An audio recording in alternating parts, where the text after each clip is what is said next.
कि आप दोबारा तिबारा वोट मांगने आए हैं तो आपने क्या, आपके द्वारा क्या काम किया गया, इसको पहले बताइए, उसके बाद वोट मांगिए और मेरे गांव में प्रवेश कीजिए। तब उन्होंने भड़क गया और एक पूछने वाले कार्यकर्ता को थप्पड़ मारा। इसी में आदमी उग्र हो गया और दोषी वह विधायक था और जादुओं पर कार्रवाई हुई चुन चुन करके। बाबा साहब ने दिया है, उस पर सवाल करने के चलते लोग भड़क जाते हैं, मनुवादी विचारधारा के लोग। और अनंत सिंह के गुर्गों के द्वारा धमकी दिया जा रहा था कि तुम चुनाव में होश में आ जाओ, तुमको सड़कों पर नहीं आना है, विरोध में नहीं आना है। तो यह आदमी लड़ने वाला था, डरने वाला नहीं था। तो इनको टारगेट। मेरा मौजूदगी बांके बाजार प्रखंड में है और हमारे साथ प्रखंड अध्यक्ष शिवनंदन यादव जो राजद के हैं, तो हम इनको से पूछना चाहते हैं। हमारे चैनल में आपका धन्यवाद। आपको भी चैनल को मेरी ओर से, पूरी कमेटी की ओर से, आम जनता की ओर से, चुनाव का समय है इसलिए सभी मतदाता बंधुओं, महान जनता की ओर से आपको चैनल को हार्दिक हार्दिक बधाई। क्या लग रहा है सर, इमामगंज में इस बार बदलाव होने का संभावना है? पूरी संभावना है। इमामगंज ही नहीं कहा जाए, पूरे बिहार बदलाव के लिए पूरी तरह से सज धज के पूरा बिहार तैयार है। उसमें इमामगंज भी बदलाव के लिए पूरा बिगुल फुका चुका है। सारे समाज के लोग अपने गीले शिकवे भुला करके बदलाव के मुहिम में सारे तन मन धन से ऋतुप्रिया चौधरी को जिताने के लिए सड़कों से लेकर के गली गुचियों, कीचड़ है, बरसात है, उसके बाद भी पैदल भींग करके घूम करके अपने मतदाता बंधुओं को कदम से कदम मिलाकर चलने के लिए तैयार है। अच्छा सर, एक बात बताइए, अभी टेकारी विधानसभा की बात मैं बता रहा हूँ। वहाँ पे हम पार्टी का जो नेता था उस पर पत्थरबाजी किया गया और उसमें ज़्यादा जो एफआईआर जो हुआ है वो यादवों के प्रति हुआ है। ये जनता कह रही है, हम नहीं कह रहे, जनता कह रहा है। तो इस पर आप क्या कहना चाहेंगे? या पत्थरबाजी सच्चाई हुआ या विकास दिखाने के नाम पे लोगों को गुमराह किया जा रहा है? इस पर आप क्या कहना चाहेंगे? वो जो वहाँ के वर्तमान विधायक हैं हम के, वो जब उस गांव में गए तो लोगों ने उनके विकास पूछा कि आप दोबारा तिबारा वोट मांगने आए हैं तो आपने क्या, आपके द्वारा क्या काम किया गया, इसको पहले बताइए, उसके बाद वोट मांगिए और मेरे गांव में प्रवेश कीजिए। तब उन्होंने भड़क गया और एक पूछने वाले कार्यकर्ता को थप्पड़ मारा।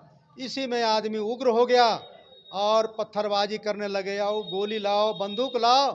विधायक के द्वारा आवाज़ निकाला गया और जिसके चलते आक्रोशित होकर के लोगों ने पत्थरबाजी किया और उनको खदेड़ के भगाने का काम किया। तो सर वहाँ पे जैसे जिस तरह एफआईआर वगैरह हुआ है, क्या पुलिस वहाँ पे बारीकी से जांच किया कि नहीं किया? कोई जांच नहीं। ये तानाशाह की डबल इंजन की जो सरकार है, बिहार से लेकर के केंद्र तक तानाशाहों की सरकार है। ज़्यादा पर कोई भी कार्रवाई होती है तो दुर्भावनाग्रस्त होकर के होती है।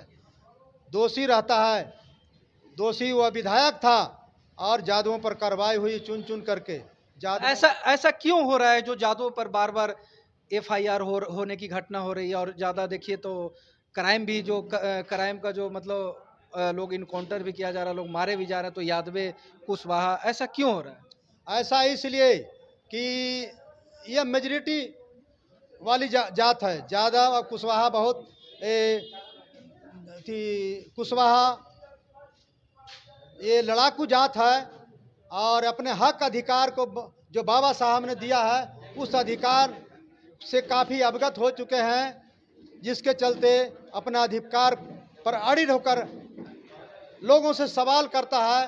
क्योंकि जो अधिकार बाबा साहब ने दिया है उस पर सवाल करने के चलते लोग भड़क जाते हैं, मनुवादी विचारधारा के लोग। और इसको, इनके आवाज़ को दबाने के लिए, बहुजनों की आवाज़ के दबाने के लिए इस तरह का कार्रवाई की जाती है, हत्या की जाती है। कोई नेता बढ़िया उभर कर आता है तो उसकी हत्या कराई जाती है ताकि इसकी आवाज़ को दबा करके अपनी मनुवादी प्रवृत्ति को लागू करते रहें। जिस तरह सर मोकामा में घटना हुआ है, दुलारचंद यादव को हत्या किया गया, क्या कहिए, सोची समझी साजिश के तहत ये घटना तो है या नहीं? बिल्कुल 100% सोची समझी साजिश के तहत यह घटना है। वह आदमी को पहले भी बार बार धमकाया जा रहा था कि अपनी आवाज़ को बंद रखो, नहीं तो तुमको मार दिया जाएगा। तो वह आदमी दबने वाला नहीं था, लड़ने वाला आदमी था। वो उसकी आवाज़ और वो जो धमकी भरा जो आवाज़ था, वो लोग किसने धमकी दिया था? अनंत सिंह के गुर्गों के द्वारा धमकी दिया जा रहा था कि तुम चुनाव में होश में आ जाओ, तुमको सड़कों पर नहीं आना है, विरोध में नहीं आना है। तो यह आदमी लड़ने वाला था, डरने वाला नहीं था। तो इनको टारगेट करके देखा कि इसके चलते यह जितना विरोध में रहेगा तो वोट बहुत बिगाड़ेगा, इसलिए इसको रास्ते से हटा दिया जाए। तो क्या सरकार अभी तक कार्रवाई किया या नहीं किया? कार्रवाई होगी नहीं, होती नहीं है। डबल इंजन की सरकार में कोई भी कार्रवाई जिसके ऊपर होता है, कुछ घटना घटता है, उस पर कार्रवाई नहीं होती है। और उल्टे जब विरोध में उग्र हुआ, कुछ नाराबाजी लोग किया, बहुजनवादी लोग, तो और उन्हीं पर कार्रवाई हो रही है। और कहा जा रहा है कि अनंत सिंह को मारने की योजना ये लोग बनाए थे। तो फिर अगर मारने, किसने ये योजना ये बनाया मारने का?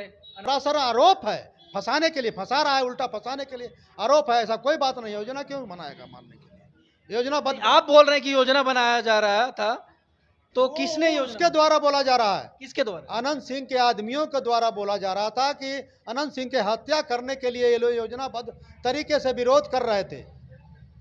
तो हत्या वो करता है और योजनाबद्ध तरीके से मारने का, अनंत सिंह का योजनाबद्ध तरीका से मारने का आरोप लगाता है लोग। चलिए, धन्यवाद। ये थे प्रखंड अध्यक्ष शिवनंदन यादव बरहत्ता पंचायत के हैं, और इनका कहना है कि जो आनंद सिंह के गुर्गे द्वारा कौन यादव थे? दुलारचंद यादव को हत्या किया गया।